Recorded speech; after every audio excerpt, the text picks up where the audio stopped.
السلام عليكم ورحمة الله وبركاته. معاكم أخوكم يوسف الخوانكي من قناة جو بروجرامينج. إن شاء الله نبدأ النهاردة نتكلم عن درس جديد وهو اليوز ريديوسر.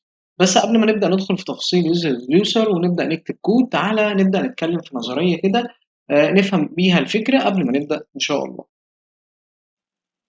طيب أنا حابب أبدأ أعمل كده كومبير صغيرة كده ما بين جزء إحنا اتعلمناه في الأول وهو اليوز ستيت. طيب فكرة اليوز ستيت احنا كنا بنبدأ نعمل الستيت دي او بنبدأ نستخدم الستيت عشان نبدأ نوتش او نفوكس على الداتا بتاعتي او الستيت بتاعتي وهي بتتغير. طيب كان اللي بيحصل ان احنا كنا مثلا بيبقى عندنا متغير، وليكن مثلا كنا بنعمل كونست، والكونست ده مثلا كان بيطلع منه الكاونتر، وكان مثلا بيطلع منه الست كاونتر. طيب قلنا ان فكرة الاتنين دول يعني الكلام ده طبعا بيكون جوه اليوز ستيت بتاعتنا، واليوز ستيت دي بتكون في الفانكشن. طيب قلنا على سبيل المثال مثلا الكاونتر ده هيكون نمبر، فهبدأ هنا بزيرو. طيب قلنا ان الراجل دوت بيشاور على الزيرو بتاعتنا ده او الانيشال ستيت بتاعتنا، اللي هو انت بدأت بكام؟ بزيرو، يبقى الراجل ده الكاونتر ده هيكون بزيرو. طيب السيت كاونتر دي هي اللي كانت بتبدأ تعمل لي الريندر اللي بيحصل كل ما يحصل على الراجل ده تغير. يعني على سبيل المثال كده لما كنت بحب اغير على الكاونتر ده، فانا الميثود بتاعتي كانت بتعمل ايه؟ مثلا على سبيل المثال عايز اعمل ان الكاونتر ده كل ما ادوس على بوتون يزوده واحد، هيبقى بلس بلس مثلا او بلس ايكوال 1. فاللي كنت بعمله ان انا كنت بروح انده على السيت كاونتر دي واقول لها يا سيت كاونتر دي ميثود لما تاخدي الكاونتر خلي الكاونتر دوت يكون بلس ايكوال 1. فكان كل كليك انا بدوس عليها بروح اغير في السيت كاونتر دي على حسب الدوسه اللي انا بدوسها بيروح يزود فين؟ في الكاونتر ده. طيب افرض انا عايز اعمل كونست تاني، الكونست ده بيغير في النيم، هروح اعمل ان الكونست ده هيبقى بدل ما هو كاونتر هيكون نيم وسيت نيم مثلا على سبيل المثال. طب عايز اغير في اللودر، فالراجل ده مثلا والله هيكون اللودنج هنا والست لودنج هنا، اللودنج مثلا فولس والست لودنج ديت هتبقى مثلا كل مره بناء على كونديشن معين هيبدا يغير في الكاونتر او يبدا يغير في اللودنج ده. فدي كانت فكره اليوز ستيت. طيب اللي احنا نبدا نتكلم عليه النهارده هو اليوز ريديوسر. طيب قبل ما نبدا نتكلم بس فيه كده، حابب اقول لك ان احنا اليوز ستيت دي كانت بتطلع سنجل ستيت. يعني ايه سنجل ستيت؟ انا بطلع ستيت واحده بس، كاونتر بس، لودر بس، مثلا جيت داتا، مثلا جيت بوستس، على حسب لو انت بتتعامل مع اي بي اي فانت بتتعامل مع حاجه واحده بس او سنجل ستيت بس. طيب هل في حاجه تعرف تعمل لي مالتيبل ستيت؟ هو ده اللي احنا جايين نتكلم عليه النهارده، ان انا اليوز ريديوسر بتعمل نفس الحاجه اللي بتعملها اليوز ستيت، ولكن بتعمل لي مالتيبل ريديوسر او مالتيبل ستيت. يعني انا ممكن يكون عندي اكتر من ستيتمنت واقدر اغير فيهم مع اكشنز معينه او ديسباتش معين او الكلام ده كله. طيب طبعا في مصطلحات كده عدت علينا في النص احنا مش فاهمين دي ايه، ولكن هنبدا نتكلم عليها واحده واحده. طب ايه اليوز ريديوسر دي برضه يا عم الحاج؟ انا هاجي اقول لك ان هي عباره عن هوك، ولكن انا لو جيت هنا كده عملت مثلا كونست وقلت الكونست ده انا هيكون عندي ستيت وعندي ديسباتش. طيب مين الستيت ومين الديسباتش؟ دول هنبدأ نتكلم فيهم واحدة واحدة. طيب وبعد كده ببدأ أقول مين؟ اليوز ريديوسر بتاعتي. طيب اليوز ريديوسر دي الميثود بتبدأ تاخد حاجتين هنا، بتاخد حاجة اسمها الريديوسر وبتاخد حاجة اسمها الانيشال أو الانيشال ستيت. طيب مين الناس دي بقى؟ الفكرة كلها في إن أنا الانيشال ستيت بتاعتي هي الديفولت اللي أنا هبدأ بيه. يعني إيه الديفولت اللي أنا هبدأ بيه؟ تعالى على سبيل المثال كده أنا رحت هناك عملت مثلا كونست وقلت له انيشال ايكوال 0، فكده الانيشال بتاعي ده بقى بكام؟ بقى بزيرو. فالانيشال ده هو الانيشال بتاعي اللي موجود هنا ده، فكده قيمة الستيت اللي موجودة هنا هي هتكون قيمة الانيشال ستيت بتاعتي اللي هي بزيرو، اللي انا حاليا دلوقتي حطيتها بزيرو. طيب طب الريديوسر دي بتعمل ايه؟ الريديوسر دي هي اللي بناء عليها في كل اكشن بيتم على الستيت دي هي اللي بتبدا تكول التغير اللي بيحصل ده. يعني ايه تكول التغير؟ يعني انا على سبيل المثال عايز ازود الكاونتر واحد، فرحت داخل له كده قلت له والله انت يا عم ريديوسر انت عباره عن فانكشن اصلا بيكون جواك حاجه اسمها اكشن. طب مين الاكشن دي؟ الاكشن دي بناء على التغير اللي بيحصل فيها بتروح تسمع في الستيت. ولكن الراجل ده قال لك استناني بس دي، انت لو انت عايز تكول مثلا على سبيل المثال فانكشن اسمها انكريمنت، انت ما ينفعش تروح تاكلها تلقائي. ليه؟ لان مفيش حاجه بتعمل لك الري رندر بتاعك او بتروح تعدل على الستيت اللي موجوده دي. فعشان تبدا تعدل على الستيت اللي موجوده دي لازم تبدا تعمل حاجه، وهي انك انت بتبدا تديسباتش الكلام ده. طب الديسباتش دي ايه؟ الديسباتش بقى بتيجي وظيفه الراجل ده، وهي فانكشن، ولكن الفانكشن دي مش بتريتيرن ليك فاليو. يعني ايه مش بتريتيرن ليك فاليو؟ يعني مش بترجع لك حاجه، هي وظيفتها ان هي هتروح تكول الاكشن اللي بيعمل لي التغير على الستيت ده. يبقى تاني، وظيفه الديسباتش اللي موجوده هنا هي فانكشن ولكن مش بتكول الفاليو، هي بتكول الاكشن اللي بناء عليه هيبدا يحصل تغير في الفاليوز بتاعتي، فتروح تكول او تندهلي التغير اللي بيحصل في الستيت اللي موجود ده. طيب تعالى نبدأ نكتب كود، إن شاء الله الدنيا تبدأ توضح لينا وتكون أبسط وأسهل بكتير. طيب تعالى نمشي مع الكود كده واحدة واحدة ونبدأ نشوف إحنا محتاجين نعمل إيه. أنا كل بس اللي أنا عملته إن أنا عملت كومبوننت كده أو فولدر اسمه هوكس، والفولدر ده حطيت فيه كومبوننت اسمها يوز ريديوسر، والريديوسر ديت رحت عملت لها كول في الاب بتاعي عشان تبدأ يتعمل لها ري رندر ويبقى الموضوع واضح ليا زي ما أنت شايف كده. طيب تعالى نروح نبدأ نتعلم أو نشوف إيه فكرة الريديوسر ديت ونبدأ نشتغل عليها ونمشي الموضوع واحدة. إحنا جينا في البداية كده قلنا إن إحنا بيكون عندنا كونست، الكونست ده على سبيل المثال هيكون فيه الستيت بتاعتي، الستيت بتاعتي وهيكون فيها الديسباتش. طيب الراجل دوت بيجي منين؟ بيجي من حاجة اسمها يوز ريديوسر جوه الرياكت. طيب بتعمل إيه اليوز ريديوسر دي؟ بتاخد حاجة اسمها ريديوسر وبتاخد حاجة تانية اسمها initial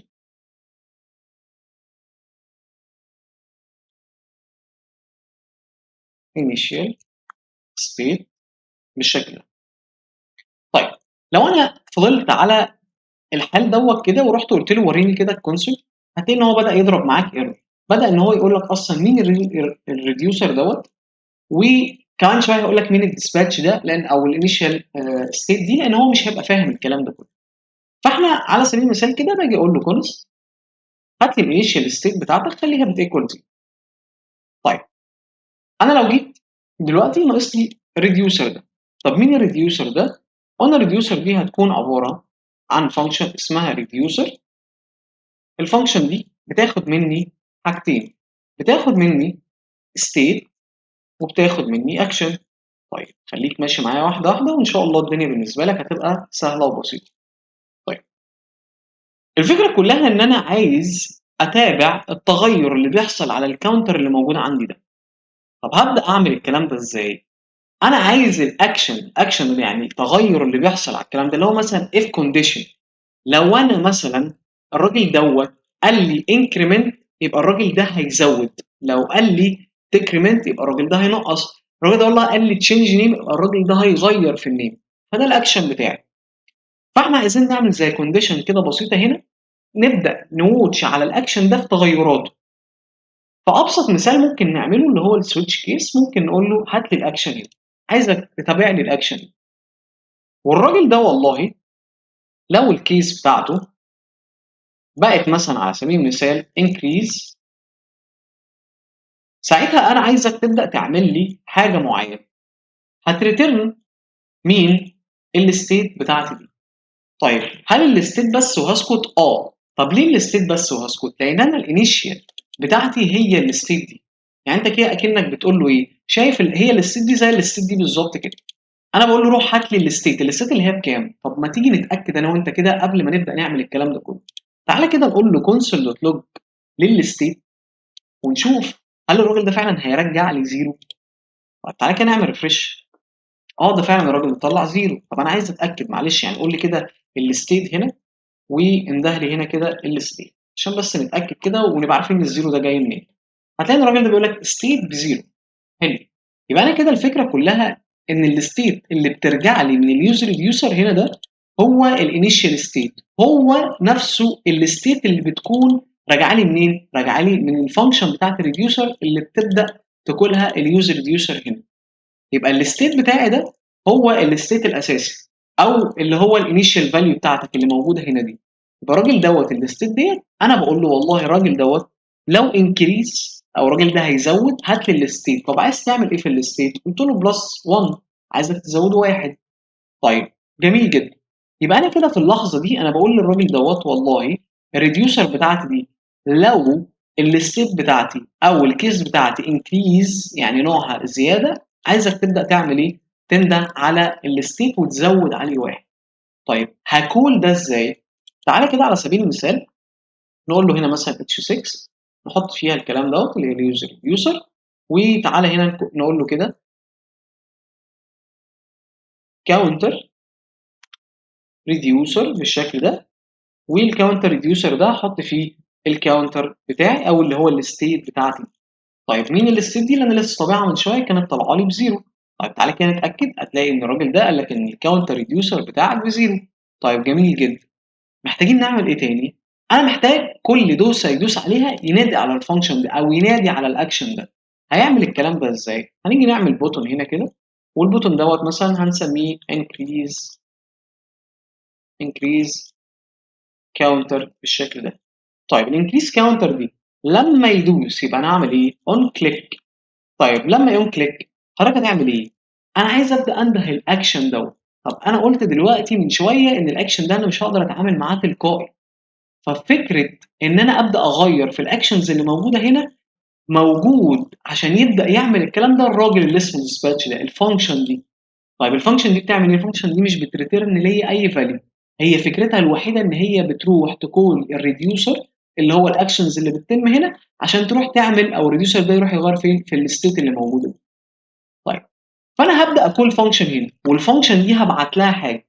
يبقى طالما انا هبعت لها حاجه ببدا اعمل ار فانكشن هنا واقول له روح هات لي الفانكشن اللي اسمها الديسباتش دي اعمل لها كول. ولكن وانت بتعمل لها كول انا هبعت لها معاها حاجه. ايه هي؟ الكيس اللي انا بسال عليها اللي هي انكريز. هل الراجل ده وهو بيدوس هينده على الاكشن اللي اسمه انكريز؟ اه ده نده على الاكشن اللي اسمه انكريز، يبقى خلاص روح يعمل حاجه. يعمل ايه؟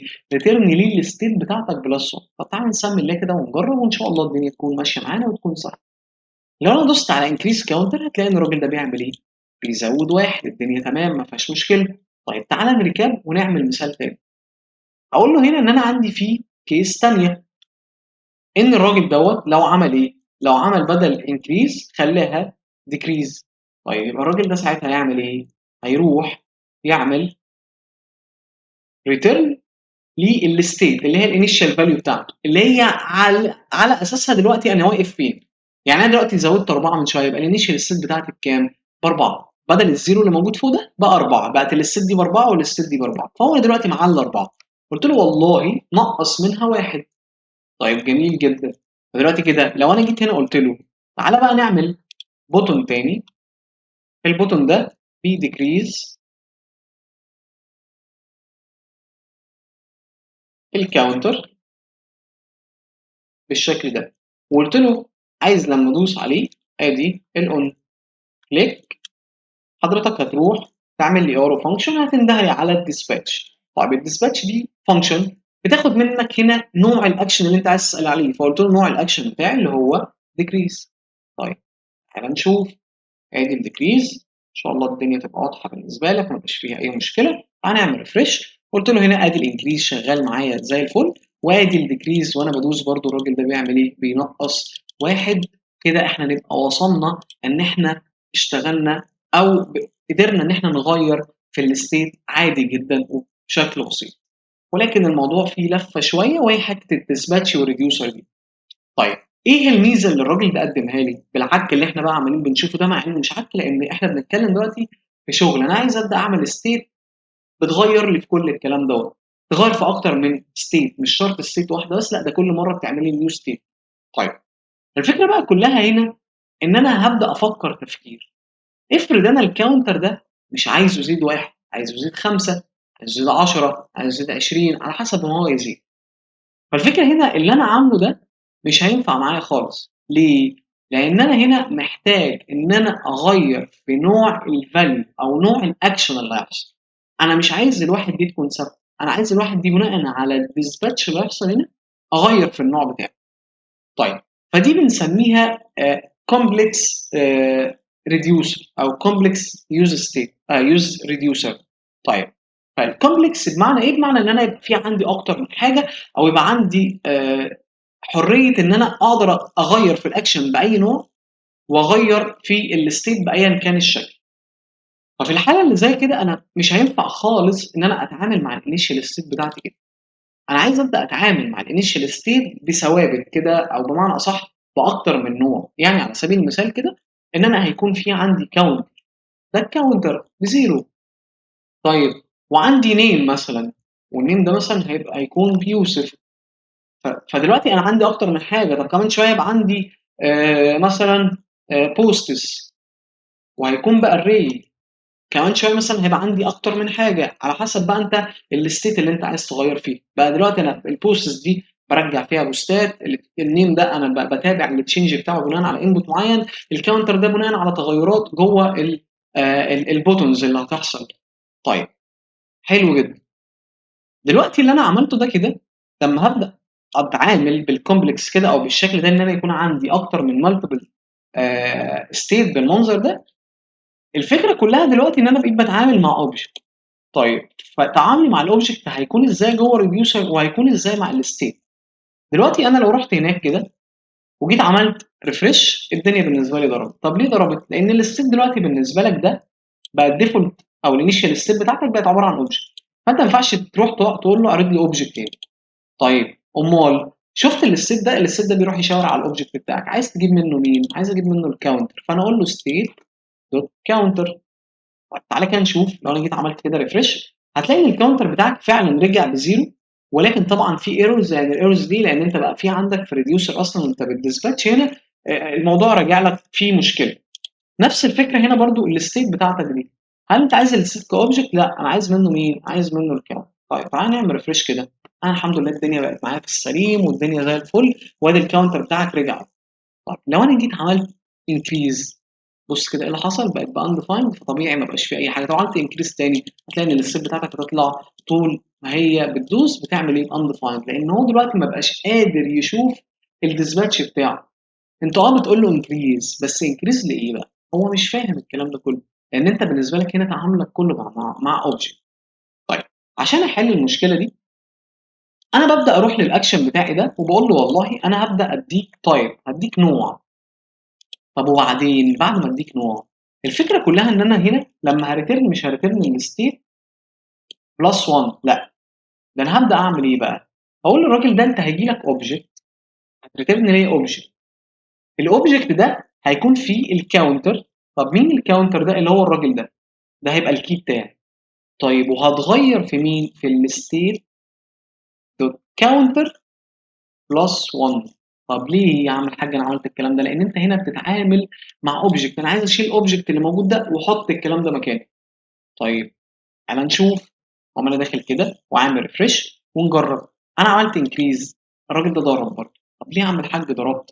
قال لك والله ان هو مش قادر يقرا الكاونتر. طب تعالى كده نشوف ايه المشكله اللي ممكن تكون موجوده عندنا. انا بقول له هنا هات لي التايب، هات لي الكاونتر، هات لي الستيت، هات لي خليه بلس 1. تعالى كده ننزل تحت شويه، ننزل تحت شويه. هنا انا ضرب معايا فين؟ ضرب معايا وانا بديسباتش، صح؟ طيب الفكره كلها ان انا دلوقتي الانكريز اللي بيحصل ده بقى ليه نوع، ليه تايب، في اوبجكت كده انت بتبعته، ببدا اشوف النوع بتاعه هيبقى عباره عن ايه. فكل اللي انا هروح اعمله ان انا الراجل ده هروح اقول له انا هبعت لك اوبجكت. الاوبجكت ده هيكون فيه تايب بالشكل ده، والتايب نوعه انكريز. طيب تعالى كده نشوف، نعمل ريفرش ونعمل انكريز، هنلاقي ان الراجل ده الحمد لله بدأ يشتغل معانا والدنيا زي الفل. طيب احنا عايزين نبدأ نعمل ايه دلوقتي بقى؟ نبدأ نحل مشكلة الديكريز. انا دلوقتي لو جيت عملت كده في الديكريز هتلاقي ان الراجل ده ضرب معاك ايرور طبيعي، لان نفس المشكلة هو مش قادر يفهم يعني ايه كاونتر. يعني انت دلوقتي زي ما قلنا بتتعامل مع اوبجكت، الفكره كلها ان انا لازم اعرفه نوع التايب اللي انت بتديسباتش بيه نوعه ايه. انا باعت له هنا انكريز بس بعتها له كسنجل او كسنجل اكشن، يعني سنجل اكشن انا بقول له خد ده ديكريز روح اسال عليه. الفكره كلها ان انت بتبعت له هنا في الاكشن نوعه، وهو نوع اصلا اوبجكت. فانا هبدا احل مشكلتين عندي، وهو الريتيرن اللي موجود هبدا ان انا اخلي الكلام ده جوه اوبجكت، واقول له هو نفس الراجل هيكون برضو الكاونتر، ولكن الكاونتر دوت لما تيجي تدخل جوه الستيت اللي هو الانيشال ستيت بتاعتك دي هتروح تجيب منه مين؟ الكاونتر. فاقول له دوت كاونتر بالشكل ده. فانت كده حليت المشكله الاولى. طيب المشكله الثانيه وانت بتديسباتش محتاج ان الراجل ده تعرفه ان هو هيجي له ايه؟ هيجي له تايب، النوع. طيب فانا بقول له النوع بتاعه ديكريز. على كده نروح نعمل ريفرش ونعمل انكريز، الحمد لله الدنيا شغاله. الديكريز برضو الحمد لله الدنيا شغاله. طيب الفكره كلها بقى دلوقتي ان انا مش عايز اثبت الفاليو دي. الفاليو اللي بتحصل عندي دي بواحد، انا مش عايز اثبت الكلام دوت. طب امال انت عايز تعمل ايه؟ عايز يبقى بناء على فاليو انا احطها وانا بديسباتش. طب عشان ابدا اعمل الكلام ده هعمله ازاي؟ الفكره كلها ان انت هنا هتبدا تستغل الاكشن في الحته دي بقى. طيب الاكشن بتاعك ده انت عايز منه مين؟ عايز منه الفاليو. حلو. طيب فروح هات منه الفاليو. نفس الكلام هنا برضو هتروح تجيب من الاكشن هتجيب منه الفاليو. طيب دلوقتي انت الفاليو بتاعتك اللي انت هتبعتها اذا كانت في البلس او الماينس ما بقتش واضحه. يعني ايه ما بقتش واضحه؟ يعني انت هنا لو انا رحت كده للراجل دوت ورحت عملت ريفرش ورحت داس انكريز، بص الراجل ده عمل ايه؟ نان. طب ليه نان؟ لان انت ما بعتلوش حاجه. هنا الراجل دوت مش راجع له اي حاجه. انت هنا جاي بتقول له انا باعت لك اوبجكت، والاوبجكت ده نوعه بس. طب فين يا عم الحاج الفاليوز؟ انا ما اعرفش. طيب الفكره كلها ان انا قلت له هجيب لك في الاكشن حاجه اسمها فاليو. هل ينفع فاليو بس؟ اعمل اللي يريحك، بس احنا بنقول هنا فاليو ليه؟ لان انا هبعت له رقم. فبقول له دوت فاليو. انا ممكن اقول له دوت اكس عادي، الموضوع مش هيكون في مشكله عليا. بس هي الفكره كلها انا بقول له هنا دوت فاليو. مين الفاليو دي بقى؟ الفاليو دي هتكون الكي اللي هبدا ابعت له فيه الرقم. مش انت هنا بتبعت له في الاكشن بتبعت له او في الديسباتش بتبعت له التايب ديكريز؟ مش هو اوبجكت؟ ابعت له كمان معاك الفاليو دي. طب الفاليو دي هتبقى عباره ايه؟ عن كي. طب وجوه الكي بعت له 5. فدلوقتي هو هيروح يعمل ايه؟ هيروح للاكشن هيجيب منه الفاليو. طب مين الفاليو اللي هي الخمسه بتاعتك دي؟ تعالى كده نتست ونجرب نعمل ريفريش كده. المفروض انا وانا بانكريز هنكريز قد ايه؟ انكريز خمسات صح؟ طيب انا دلوقتي اشتغلت برضه مفيش اي حاجه. طب انا جيت عملت كده بقول له ديكريز. احنا عاملينها في الديكريز؟ احنا عاملينها فين؟ في الديكريز. هنا بقول له نقص كام؟ نقص 5. طيب نفس الكلام برضه هنا هقول له ايه؟ فاليوز او الفاليو، وقلت له الفاليو دي هتبقى كام؟ برضه 5. فكده الراجل ده ما بقاش مستني ان انت هنا فوق تبلس 1 او تبلس 2 او الكلام ده كله. لا ده انا قلت له ساعه لما هتسباتش على حسب انا عايز اتسباتش قد ايه. بعت له ان انا هتسباتش الفاليو بتاعتي هتكون 5 10 11 12 اللي انا عايزه. الراجل ده هيروح ياخد الخمسه دي يحطها فين؟ مكان الفاليو اللي موجوده دي. طيب تعالى كده نرفرش ونجرب. دلوقتي بانكريز خمسات بديكريز خمسات. طيب هل يعمل حاج الفاليو دي اجباري؟ لا ده انا ممكن اقول له اكس واقول له هنا اكس واقول له لما تيجي في الاوبجكت هتلاقي في عندك حاجه اسمها اكس. طيب تعالى نعمل ريفرش كده ونشوف الكلام ده يشتغل. ادي 5 عادي وادي الديكريز الدنيا هنا ضربت معايا. تعالى نشوف احنا ما غيرناش هنا الاكس بتاعتنا. نعمل ريفرش كده 5 اهو. ونفس الكلام هنا وانا بنقص بينقص 5.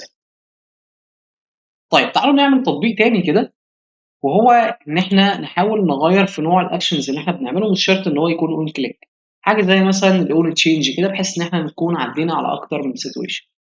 طيب احنا زي ما احنا قلنا كده ان انا عندي ستيت اسمها نيم، عايز ابدا اكول النيم ديت هنا. وعلى سبيل المثال كده تعالى نقول له هنا مثلا نخليها نيم ريديوسر.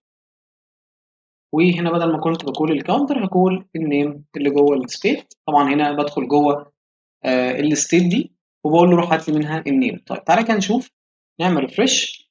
ادي الكاونتر بتاعها وادي النيم ريديوسر بتاعي. طبعا الكاونتر دوت مالناش دعوه بيه. طبعا هنا الدنيا باظت لان احنا لسه محتاجين هنشوف ان احنا هنعمل ايه.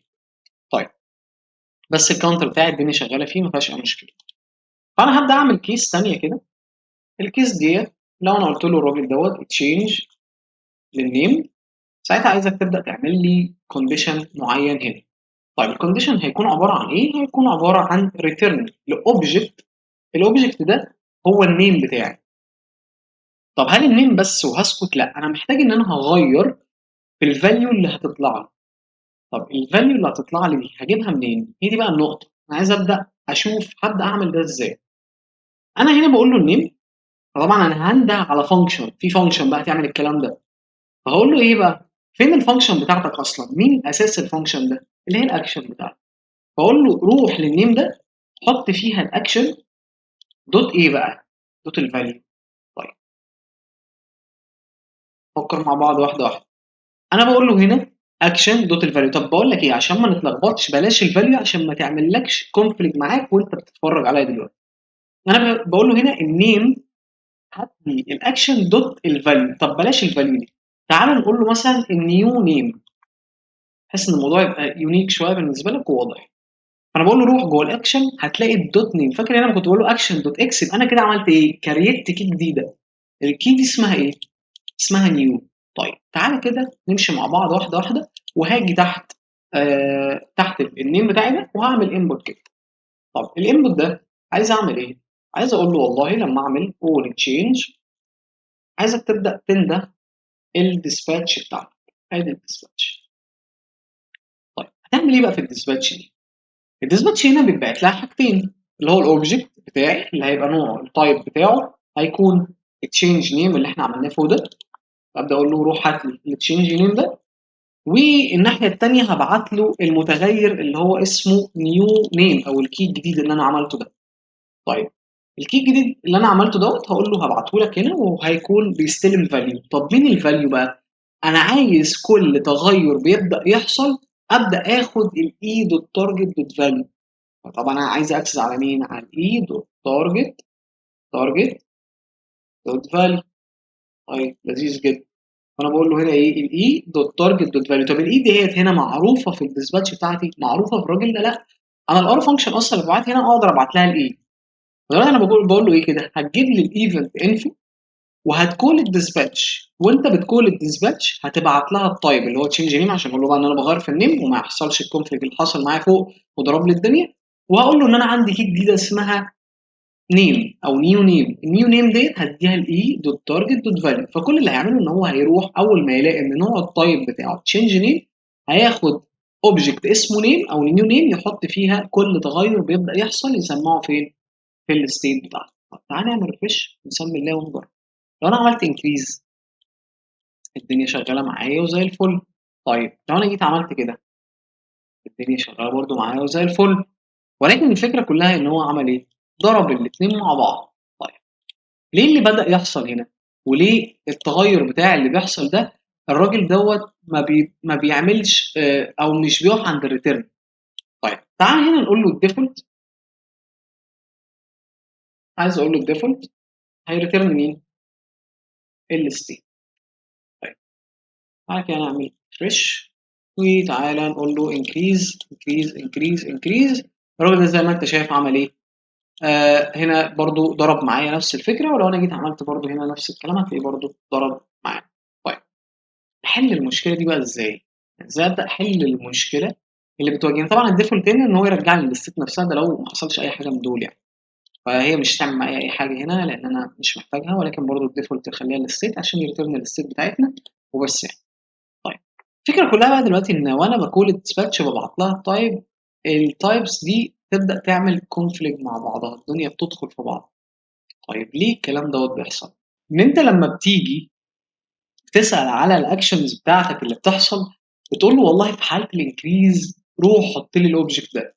فاللي بيحصل ان هو بيروح يريبليس الاوبجكت الجديد بالاوبجكت اللي موجود ده. فده اللي بيحصل عندي فيه بقى المشكله، ان الراجل ده بص كده لو تلاحظ معايا لو انا جيت هنا ورحت قلت له غير في النيم، بص كده اللي حصل ايه؟ هو شال الاوبجكت اللي كان موجود الجديد بتاعنا وحط مكانه ايه بقى؟ حط مكانه الاوبجكت دوت. يعني شال القديم اللي كان موجود عندنا وحط مكانه الاوبجكت الجديد ده. طب هل ده ينفع؟ لا طبعا ما ينفعش. فانا جاي لك بحلين كده. في حل تقليدي ومش مستحب، وحل تاني كده بروفيشنال اكتر. طيب هنتكلم عن الاثنين عشان تبقى برضو عرفت كل السيناريوز اللي بتتم. نبدا نعمل ايه؟ في طريقتين الطريقتين دول انت ممكن تستخدم اي واحده فيهم عادي، ما فيهاش اي مشكله، بس الفكره كلها في انهي الادق. طيب تعال نبدا نشوف ايه اللي حصل. اللي حصل زي ما قلت لك ان الراجل ده بدا يريبليس الاوبجكت اللي موجود ده بالاوبجكت دوت.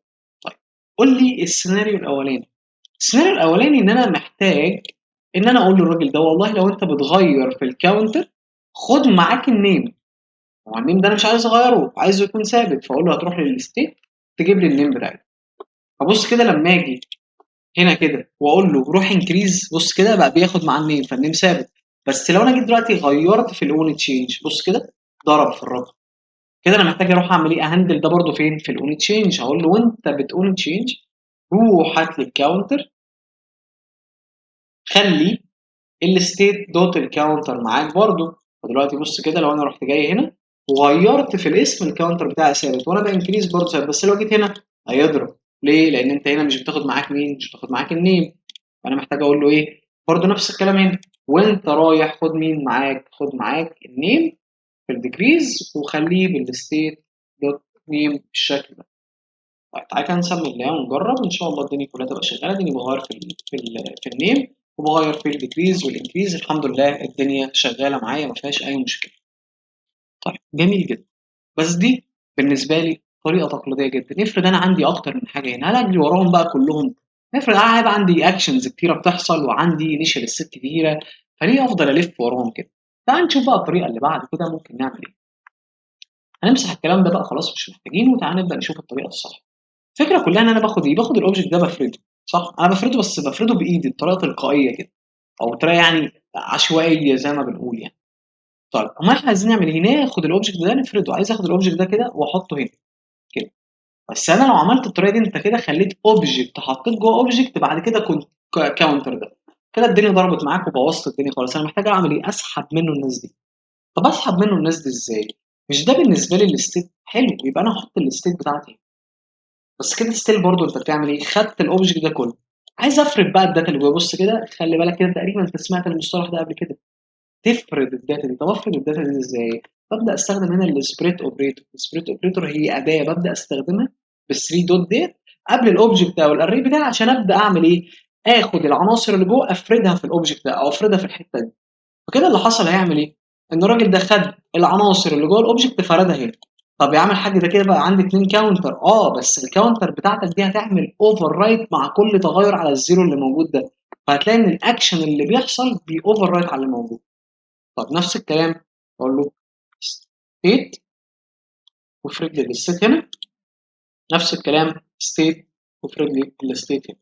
طب تعالى نعمل ريفرش. الانكريز الحمد لله الدنيا شغاله، الديكريز الحمد لله الدنيا شغاله، اللي تشينج نيم برضو الحمد لله الدنيا شغاله. طيب ايه اللي احنا محتاجين بقى نعمله بعد كده؟ ان انا ابدا اشوف الراجل ده ازاي بيتعامل مع الاي بي اي. طيب بيتعامل ازاي مع الاي بي اي يا عم الحاج؟ انا عملت كومبوننت كده اسمها بوست ريديوسر او بوستس ريديوسر. بتتعامل ازاي بقى الراجل دوت؟ تعال نشوف واحده واحده. تعال الاول كده نكول البوستس ريديوسر بتاعتي هنا ونقول له هنعمل كول للبوستس ريديوسر بالشكل ده. تعال نمشي مع بعض واحده واحده ان شاء الله الدنيا برضو بالنسبه لك تبقى سهله. طيب تعالى كده احنا كده كده فهمنا اللعبه. نقول له const initial state equal object. طبعا انا متعامل مع اي بي اي بيكون في 3 حاجات بالنسبه لي مهمين، اللي هو اللودنج بتاعي، يعني الراجل ده عامل له لودر موجود قبل ما يعرض الداتا ولا لا، فاقول له ان هنا هيبقى بترو لان طبيعي الديفولت فاليو بتاعتي هتكون array فاضي. واقول له هنا هترجع لي البوستس هيكون عباره عن array فاضي بالشكل ده. فطبعا لما الاري يكون فاضي لازم تكون اللودر بترو عشان يبدا يعمل لي لودنج. طيب بعد كده لو انا عندي ايرور فهيبدا يرجع لي الايرور دوت كسترنج ايرور. طيب فدي كده الانيشال ستيت بتاعتي. بعد كده بنبدا نعمل ايه؟ بنبدا نعمل الريديوسر بتاعنا. طيب مين الريديوسر بتاعنا؟ الريديوسر ده هيكون عباره عن فانكشن بتاخد ستيت وبتاخد اكشن. طيب ادي الاكشن بتاعي، وهنعمل هنا سويتش كيس كده ونقول له والله الاكشن دوت تايب بتاعتي، لان طبعا هنا السيشن انت بتعمله مع اوبجكت فبتقول له اكشن دوت تايب عشان تبدا تشوف الكيسز بتاعتي. طب ايه الكيسز بتاعتي مثلا هتكون عباره عن ايه؟ ان والله الداتا بتاعتي لو سكسس تبدا تعمل ايه؟ قلت له هبدا ريتيرن اوبجكت الاوبجكت ده هيكون عباره عن اللودنج، واللودنج هنا هيبقى فولس بقى لان خلاص الداتا هتكون رجعت. وهبدا اجيب البوستس بتاعتي، والبوستس بتاعتي هتكون الاكشن، بس انا محتاج اعمل كي جديد وليكن مثلا نسميه بيلود. طب مين البيلود ديت؟ البيلود دي زي الاكس اللي احنا عملناها من شويه، زي النيو نيم اللي احنا عملناها من شويه، زي الفاليو برضو اللي احنا عملناها من شويه. فده بيبقى كي جديد كده عشان لما اجي ديسباتش الداتا دي هديله الكي اللي اسمه بيلود، سميها اي حاجه، سميها احمد، مش هتشتكي يعني. طيب والايرور؟ برضو الايرور بتاعي هيرجع فاضي ما فيهوش اي مشكله. طيب نخرج بره الكيس الاولى ونقول له كيس الثانيه. لو الداتا بتاعتي ريجكتد او فيها ايرورز مثلا، هتعمل ايه؟ قلت له والله هات ريتيرن اوبجكت. الاوبجكت ده هيكون فيه اللودنج بتاعي بترو عشان ابدا بعمل اليوزر ترو، لان انا ما اعرفش بقى هل انا عندي مشكله معينه ولا ايه. والبوستس بتاعتي هتكون ايه؟ هتكون اري فاضي لان خلاص ما فيش داتا راجعه لي. والايرور بتاعتي هتكون مثلا هنا نقول له في حاجه غلط في الداتا مثلا. طيب بعد كده، فكده كده انا عملت ايه؟ عملت الريديوسر بتاعي. طيب بعد ما كنا بنعمل ريديوسر كنا بنعمل ايه؟ بنقول له كونست هنا كده، وبنقول له array state و dispatch. الكلام ده جوه مين بقى؟ جوه اليوز ريديوسر بتاعي، ببعت له الريديوسر وببعت له الانيشال ستيت. طيب عظيم جدا. تعالى نتست الكلام ده على مين بقى؟ تعالى نتسته على اللودنج. طيب تعالى نقول للراجل دوت، احنا ممكن برضو حتى ما نخليش هنا بقى اللودنج بترو، نخليها فولس لان كده كده هعرض لليوزر الايرور مثلا بتاعه. فتعالى نقول له مثلا h6 ادي البوستس ريديوسر مثلا API. وتعالى هنا نقول له انا هكتب كود جافا سكريبت هنا، فاقول له بايندنج لو في لودنج، يعني اللودنج هنا عندي بترو. حضرتك هتعمل ايه بقى؟ طب هل اللودنج ده كده انا باكسس عليها صح؟ لا. محتاج اقول له ايه هنا بقى؟ الستيت، صح كده؟ ما تنساش بقى ان احنا بنتعامل بالانيشال فاليو، فاقول له الستيت دوت ايه بقى؟ لودنج. لو هي بترو عايزك تكتب لي كلمه لودنج مثلا. لو لا، لو مفيش حاجه، تبدا تعرض لي بقى ايه؟ تبدا تعرض الداتا او الحاجه بتاعتك اللي هي هتجيلي منين؟ من الاوبجكت. طيب فنبدا نعمل مثلا ماب هنا او نعمل اي حاجه، بس ما علينا خليها فاضيه دلوقتي. طيب فكده تعالى نشوف. لو انا رحت هناك كده بصيت هتلاقي ان مكتوب الداتا ايه؟ هنا في لودنج. طب ليه لودنج؟ لان انا الداتا عندي لو انا بصيت على الستيت بتاعتي، لو انا جيت هنا كده عملت كونسول لوج للستيت دوت لودنج والستيت دوت بوستس والستيت دوت ايرورز بالشكل ده، هتلاقي ان هو ايه؟ لو انا جيت عملت كده ريفرش هتلاقي ان الراجل ده مرجع لك هنا مفيش ايرور بترو والاري فاضي. طيب انا عشان ابدا اكول الاي بي اي بتاعتي هعمل ايه؟ انا هشتغل معاك بفيتش، ولكن ان شاء الله هيكون في بلاي ليست كامله هنشرح فيها الاكسس بالكونفجريشنز بتاعتها، وهتبقى فيها شغل ادفانسد كده ان شاء الله. يا رب تستفيدوا منه باذن الله تعالى. ولكن خلينا دلوقتي نبدا نشتغل كده بالفيتش. طب انا عشان افيتش داتا او اتعامل مع اي بي اي زي ما كنا اتكلمنا قبل كده في دروس الهوكس اللي فاتت، كنا قلنا ان انا عشان اكول الاي بي اي بتاعتي كنت بعمل يوز افكت، وببدا اديها اري فاضي عشان تعمل لها كول مع اول مره بيحصل ريندر للكومبوننت مره واحده بس. طيب فانا هاجي هنا اقول له يوز افكت. يوز افكت كانت بتاخد اري او بتاخد يعني كونديشن اللي هي الفانكشن بتاعتي الاورو فانكشن، وببعت لها اري فاضي. طب عايز جواها تعمل ايه بقى؟ قلت له هبدا فيتش الداتا بتاعتي. طب فين اليو ار ال بتاعنا؟ تعالوا ناخد ابسط مثال اللي هو البوستس بتاعتنا اللي هو الجيسون بليس هولد. تعال نقول له هات لي البوستس وهات لي اللينك ده، ويحط اللينك دوت هنا كده بالشكل ده، واقول له دوت زن، والزن دي بتاخد ريسبونس، وهقول له رجع لي الريسبونس بتاعك. طيب لما يبدا يرجع الريسبونس بتاعه يعمل ايه؟ قلت له والله بص بقى، انت لما يكون في عندك ريسبونس راجع هتكول الديسباتش. هتكون مين الديسباتش بتاعتك؟ طب الديسباتش دي كانت بتاخد ايه؟ كانت بتاخد اوبجكت. ببعت له ايه في الاوبجكت ده؟ ببعت له التايب، النوع. لو في ريسبونس بقى يا عم الحاج ساعتها يبقى انت هنا سكسس. لو انت سكسس الداتا بتاعتك فوق اهي، لو سكسس يبقى انت ساعتها هنا تعمل ايه؟ تعمل لي اد الاوبجكت الاول. تعالى ايه ننزل دي لاين كده، اد الاوبجكت اهو، تبعت لي فيه مين؟ التايب سكسس. طب والاكشن بقى فين؟ انا عايز ابدا اجيب الاكشن. لو تفتكر هنا انا كنت بقول له ايه؟ بيلود. طيب حلو، مين بقى البيلود ده؟ البيلود ده الاوبجكت او يعتبر الكي بتاعي اللي هيبدا يستلم الكلام ده.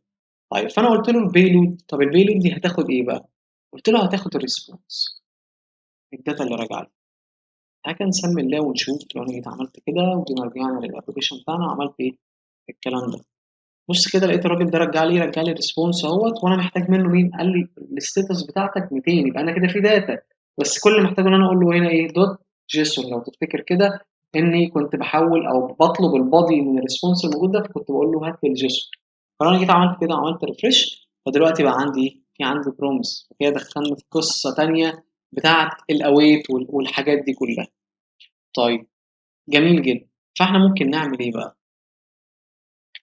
احنا ممكن هنا زي كده ان هو في الريسبونس هنا دي الفانكشن بتاعتي اللي بتحصل، ممكن نقول لها async بالشكل ده، ونخلي البيلود بتاعي ده يأويل لحد ما الداتا تبدا تعمل ايه؟ تبدا ترجع. طب تعالى كده نروح نبص هنا كده ونعمل ريفرش. الاوبجكت بتاعي بدا يرجع. بص انت لو بصيت كده في الاول هتلاقي ان في لودنج بيحصل لو انت بتاخد بالك منه كده، وبعد كده لما الداتا بترجع بيبدا ان هو يجيب لي مين؟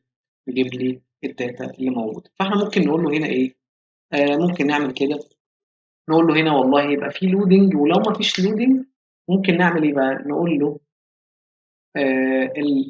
الستيت دوت باي لود، صح كده؟ ولا دوت البوستس؟ عشان كده في داتا. روح هات لي مين؟ دوت البوستس دوت التايتل بتاعته عشان يرجع لي التايتل بوست زي ما انت شايف كده، فيرجع لي التايتل بوست. بص كده لما بعمل ريفرش بيرجع اللودنج، وبعد كده بيرجع البوست بتاعه اللي بيحصل. ده كان درس النهارده، اشوفكم على خير ان شاء الله في درس جديد.